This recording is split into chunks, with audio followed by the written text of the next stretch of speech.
Hello, my loved ones, my friends, family of light. I love to say family of light because it comes from the Pleiadian teachings through originally through Barbara Marciniak, who channeled the most amazing books in the 1980s, I believe. First ones that came through for the public, which was Bringers of the Dawn and Pleiadian Keys to the Living Library. Earth is a living library.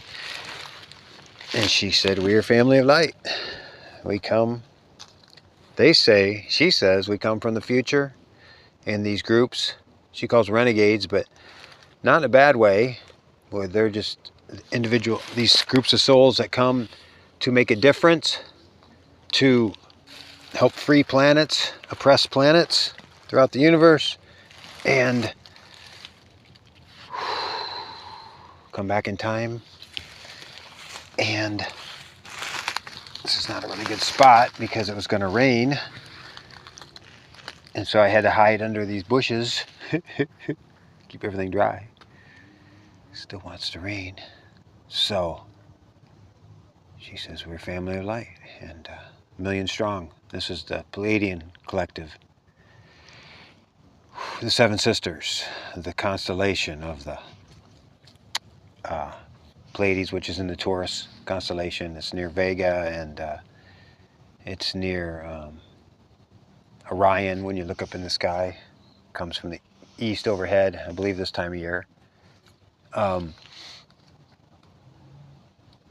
I advise you, if you have any interest in cosmic knowledge, cosmic teachings, that we're not alone in this universe.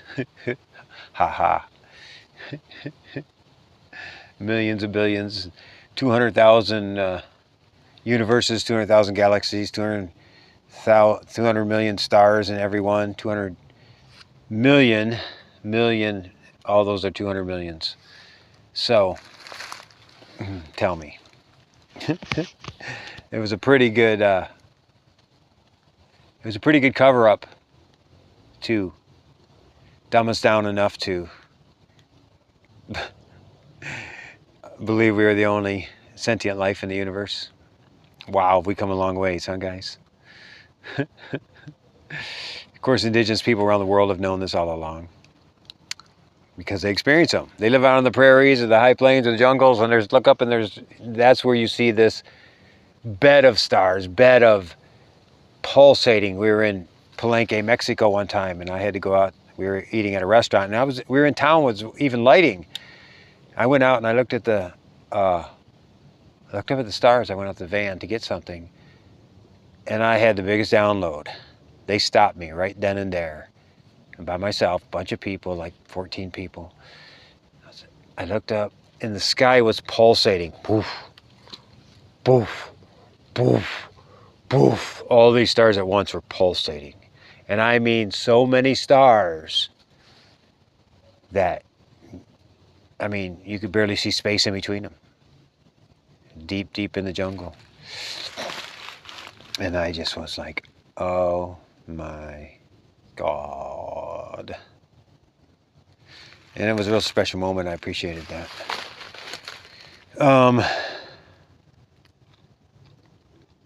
Yeah. So, more and more of it's coming out with the settings of the drones and this and that, and getting ready for what they call disclosure. They've been talking, as we know, all of the major countries around the world, years ago, what did they call it? They did their not disclosure, but they released to the public all their files, military, air forces, of the sightings, and the stacks this big was released through.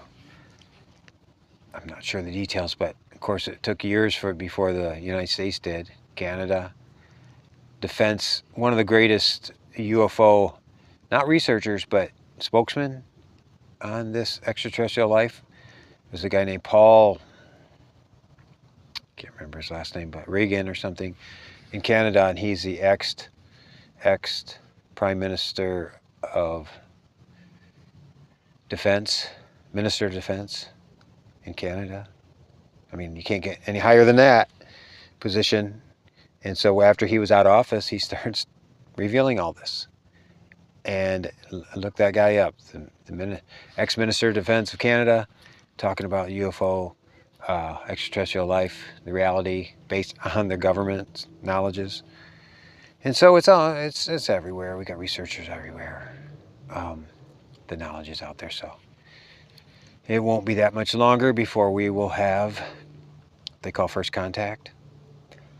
And that's first contact for the masses. That is the knowledge that, and at some point they're going to land and they're going to get out and they're going to visit us. The first ones that come are going to be the Pleiadians because they're human looking. We don't want to blow the minds of the people too much, but as native people have known all along, they believe that they're descendants of the stars. Grandpa Wallace, 6'5", cowboy hat, boots, couldn't be more prairie, broken English, Lakota. He says, I'm 19th generation Lakota. This is what he used to say. He's crossed over now. He said, I'm 10 generations on this, 10 generations on this planet, 9 on Pleiades. I heard this long ago when I was in my 20s, and we'd say at lectures he would say it, and we would look at him like, what did he say? What did you say? He loves to talk about the star people. He was like a quantum physicist, medicine man. All the cutting edge of science, all the cutting edge of quantum physics and whatnot. And he would talk about it from the native perspective like he could talk with the best of the scientists. And so, yeah, I've had many experiences. I've had many sightings. I spoke at a UFO conference in June in West Virginia. You know, my first experiences when I was with a child. I used to have a lot of nightmares, so I had a lot of fears, and I didn't like my dreams in the house that I was living in. But old farmhouse, and it's very sensitive to energies. But I had this series of dreams that didn't scare me at all. They fascinated me. It was what they call recurring dream. And I went out in the daytime. I was under 10 years old. I look up in the sky, and the sky is full of starships. Every shape and size you can imagine, just covering the sky. Like the giant cigar-shaped ones in the distance. But what really got me was there was this thing in front of me, and I always remember this recurring dream, and I could almost remember in the subsequent recurring dreams that this thing was going to come. I was going to experience this thing, and it was the size of a football right here in front of me. I was like, what? Amazing. That's so amazing.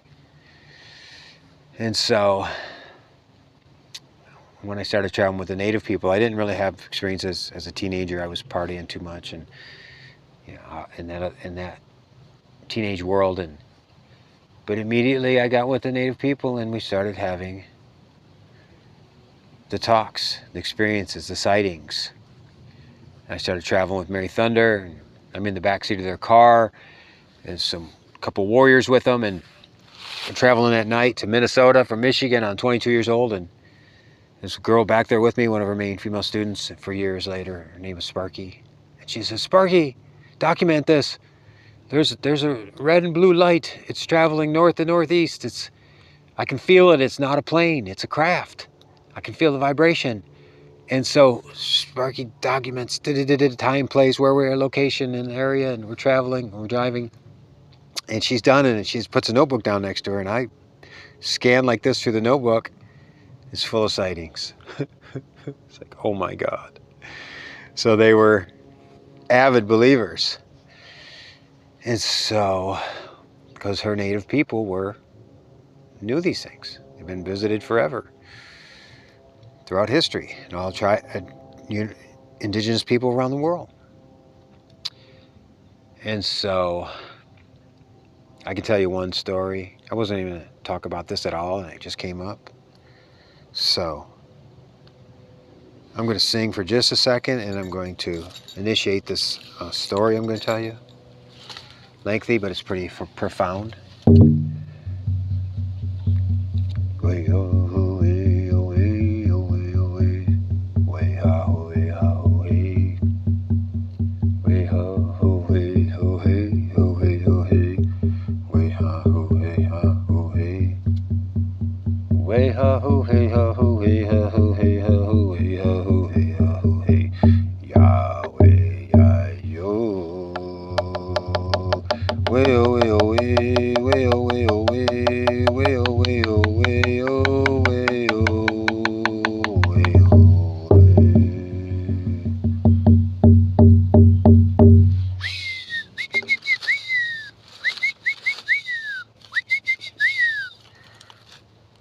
When we're dancing in the Sundance, all the men have an eagle bone whistle. It's a bone of a wing of an eagle, passed down generations. The women dance. They don't have the whistle, but they dance with us. Of course, they're holding that whole feminine pillar, of course, very, very important as vessels for the Creator. They're very highly honored, respected, and revered because they bring life on this planet. You know who they are, amazing. Mothers, daughters, aunties, sisters, grandmas, representing Mother Earth.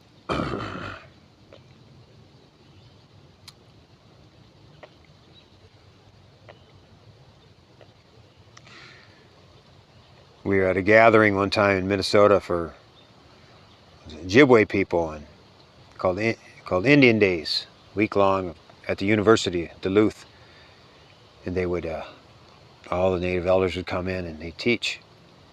One of the aunties was telling these women, they said, when you go out in the springtime in the dew on the grass, you go out there, the women with their dresses, with no underwear, and you sit on that grass and you meditate that way all morning, and it's gonna heal that Mother Earth is gonna heal any female issues you got, any issues you got in the feminine areas.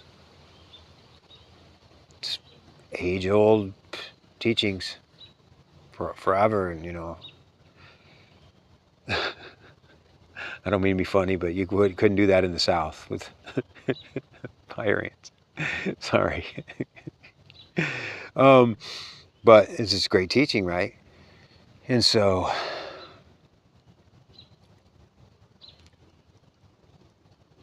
at that gathering, makes me remember some of the gatherings, mid 1980s. This elder came in and he did a meditation with the white buffalo. We called in the white buffalo. Woman, or he called in the white buffalo. That's all I remember. And you can clearly see it in your third eye when you're looking while going through this meditation, all these people in this auditorium, or I guess it was a big room, circle. And Mary Thunder was an anomaly because she was a half-breed and she was little and chubby, and she didn't, but she didn't look like a warrior, but she was a very true warrior for the elders and for Crow Dog family, Black Elks, the elders that were her teachers, lineage basically, because she was full psychic. She could see, hear, smell, touch, and taste spirit.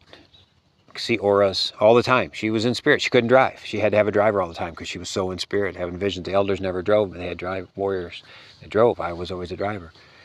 And he came out of that meditation, and that elder, who they normally don't acknowledge the women teachers too well. It just was a thing back then, there was still a little bit of patriarchy stuff going on. And he looked over at us, and he looked at her, and he said, hey, sister, that white buffalo was looking right at you. Did you see that? And she goes, yeah, I saw it. Thank you. I saw it, looking at me. I didn't even know what that meant. I was so young in the path. It's like, wow, that was incredible. And just confirmations, things like that, all the ways through, the connection. She had had a death experience on the operating table. She had been initiated by her elders. One of her last initiations was she was put in a teepee with a medicine man, and he was singing. They fed her all this sacred medicine, and she noticed he had a burlap bag next to her. She tells the story. She's gone on, bless her soul. She's my wife. We were together 16 years. And we did split along the path. Our paths separated, but we were very close for very, very long. And she was my teacher also, so I can pass these stories on that she passed on. And she said that hours it seemed like he was singing all Lakota, didn't speak English. At one point, she just was going, I guess she's going in trance. I don't know what was going on, or what she thought what was going on. But at one point, she thought she'd seen this bag move, this burlap bag, and he untied it slowly, and rawhide and her leather, and he pulled this, he reached in, he pulled it, and he grabbed this rattlesnake, and he stuck it in her face. He stuck in her face by the neck, he had it by the neck. And she completely passed out, was gone. She woke up in the morning in the teepee by herself. No one around. And she said, "Oh, I don't know. All I know is that my spirituality expanded dramatically from that experience. Don't ask me how, but I guess they were training her to be a spirit interpreter, spirit, and that she passed the test." Whatever the test was. And so, well, this leads me into the story I wanted to share, which was, we talk about the star people and the thunder beings and the ancestors. Thunder beings, the Wakanyans, thunderbirds. They travel with the storms. And they're, so you can imagine their form of star people. Starting to rain a little bit. Very lightly, gently. So 1987, we went to Oregon, Ashland, Oregon. Grandpa Wallace was having a Sundance there.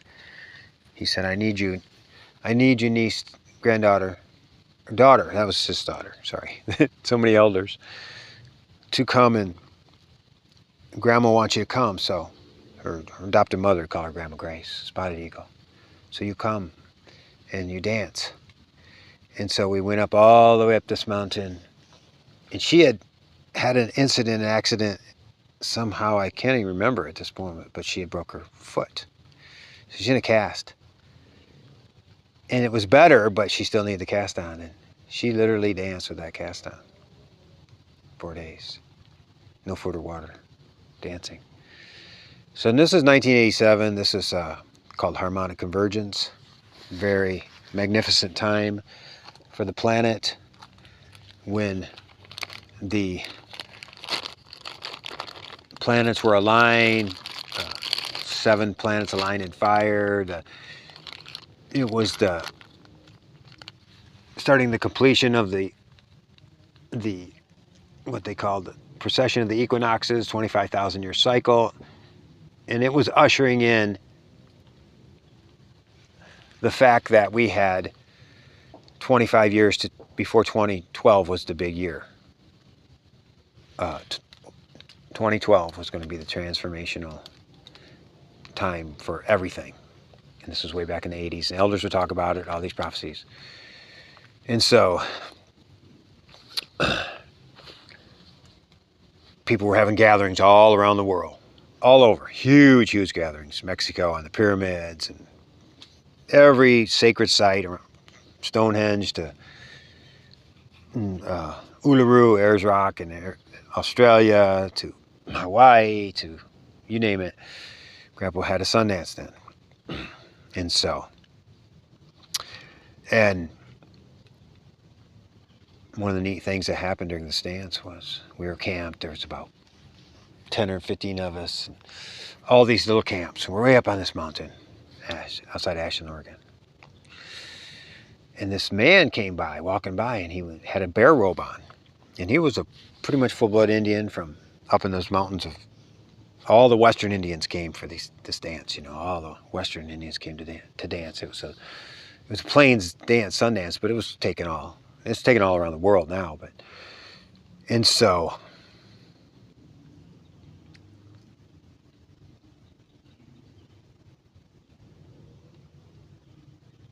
this guy had taken on the challenge of... he lived in the forest with his family, and his ancestors, he had his teachers and tribal... He was taking on the power of the bear. Back then, when they would become shapeshifters, when they would take on the power of these animals, and they do the dances and all that. Well, he came to the dance with this robe, and he had red paint, red and black. When he started dancing out there, he would go into trance, and his wife... I seen him one time. They walked by me. This is way back, so I'm remembering parts of it.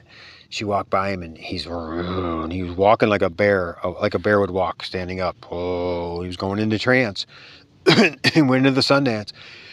Mary Thunder swore, because she had full sight.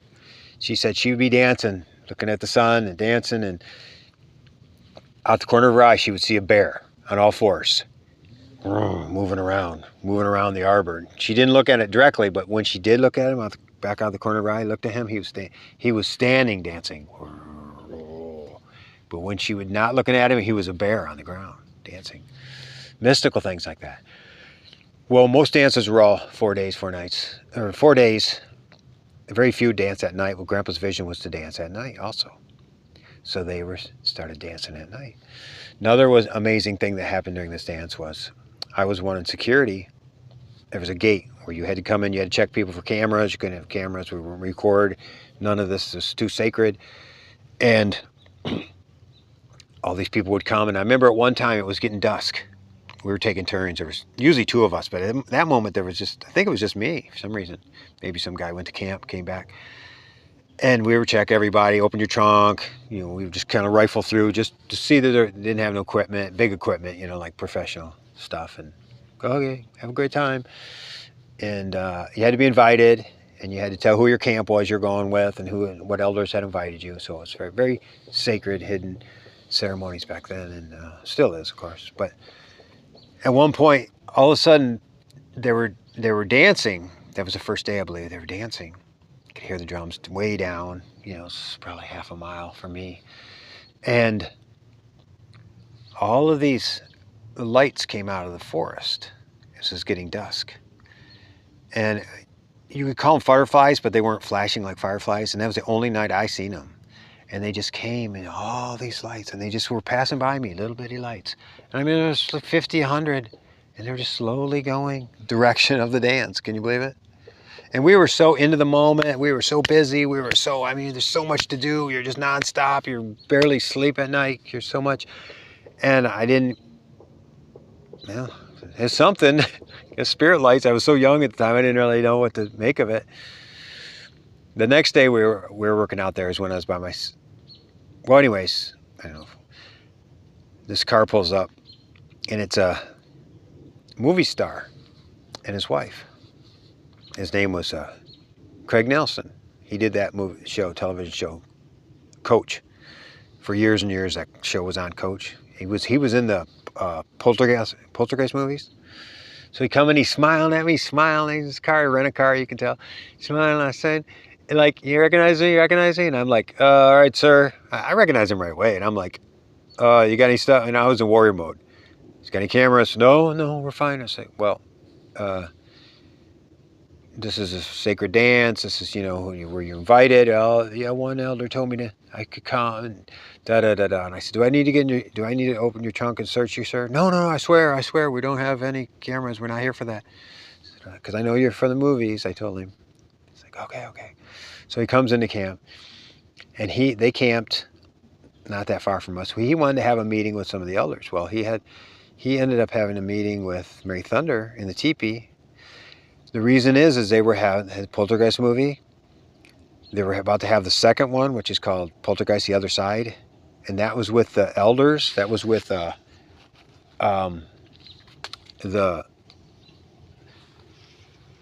amazing actor named Will Sampson. Played in all these movies back in the 80s and 70s, 80s, 90s. He was a big Indian in the movie One Flew Over the Cuckoo's Nest with Jack Nicholson at the psych hospital. But anyways, great big guy. And so this man wanted to know more about the native spirituality because they were going to do this movie. So they went in there and he sat with her, and she had a tent that was coming in, putting wood on the fire, and we were doing our warrior thing, I guess. But they had a nice meeting, and she said, yeah, I told him. He had a few questions. I told him what he wanted to know, and I don't know who all he talked to, but so that was cool. So, I don't know which night it was. They were dancing in the middle of the night, and she's out there, and absolutely 100%, 1000% true story. I could give you names, people that this happened to, experienced this. So we would take turns going down support dancing. There was an arbor, and inside was but the supporters and the helpers were always on the outside, but they would dance. We would dance out there, give them strength while they're dancing and fasting, and that was just the way it's done.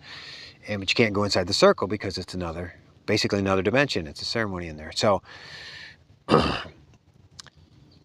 this lady Diane and I it was our turn to go down and support for a while. So we're down there, and it's beautiful stars, unbelievable in the mountains. You can see everything, unbelievable amount of stars. And there's probably 75 dancers out there.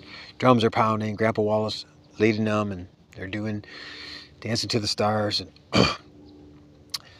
And at one point we saw this cloud come over. I guess kind of a round cloud, it looked like. It seemed like the only cloud in the sky, which I didn't think too much of it. And so it got over there, and it was big when you looked up at it, but you didn't really notice it. But all of a sudden, this mist started coming. Oh, was it raining? Was it raining? It just felt like a mist, but you didn't know rain. But it was like, oh my God, the energy. I said to Diane, I said, wow, feel that energy? That's amazing, right? And so all of a sudden, right then, all the dancers stopped and just started screaming and jumping up and down. Oh my God, oh my God, oh. I don't know what all happened. I don't know if the round ended then, or how long that lasted, a very few minutes. And so we went back into camp, and the next morning, Mary Thunder called us down, came to camp or something. She came, and I think they were letting them come back to camp, some of them. I can't remember. And she goes, I gotta tell you guys what happened. I'm not supposed to tell. The elder said don't tell, but all of a sudden we were dancing, and we looked up, there was this cloud, and all of a sudden we looked again, and it was a perfect saucer. Perfect silver saucer, like no more than 500,000 yards up. It was like 100, 200 feet across. We don't know. Lights all the way around, complete silver. I don't remember what she said the bottom looked like, but it was a spacecraft. She's like, oh, and that's when they went berserk. They went nuts. No one could believe it, right? And so that was such a great honor because that was the harmonic convergence, the very time of harmonic convergence, August 1987. And they came, Mount Shasta wasn't that far away down there in Northern California. But remember, Grandpa Wallace said, I'm 19 generation Lakota, 10 on this planet, 9 on Pleiades. Honest to God, true story, guys. And it was the talk of the town for the whole rest of the dance. And so I started dancing there 2 years later on my first dance, 1989. I danced my first dance there. It was really incredible. Grandma Grace passed, I think in 88. I believe she had stomach cancer. She passed, and she told Thunder before, she told her, would see her every once in a while, a couple times a year. She says, I want you to write a book for me, for women. Women have had a hard time on this path. I want you to write this book for women. And she did. She wrote that book. It's an amazing book. It's called, in the subsequent years after that, it was called Thunder's Grace. Ray Thunder. They called her Thunder because it's part of her Indian name. Grandma Grace Spotted Eagle. Thunder's Grace. Walking the Road with My Lakota Grandmother. That's the name of the book. It's really amazing. You still find it, even though she was her adopted mother, but she called her Grandma Grace. Oh, everybody called her Grandma Grace. So then, so Grandma had passed, I believe, that year. We were there 3 years in a row, so I get some of the stories confused. We were going up that mountain, and Grandma had passed, and Thunder was sad, and she'd passed that previous winter. And she would feel her once in a while. She'd feel her, and I think she started in the phase of writing the book. And so back then you used cassette tapes with cassettes. You put them in the little cassette player in the van, way back, right? The 80s. And there was a song that she loved, Ray Thunder loved. It was called Love Lift Us Up Where We Belong on the mountain high. Love lift us up where we belong, where the eagles fly in the mountains high. Well, we used to make these road tapes.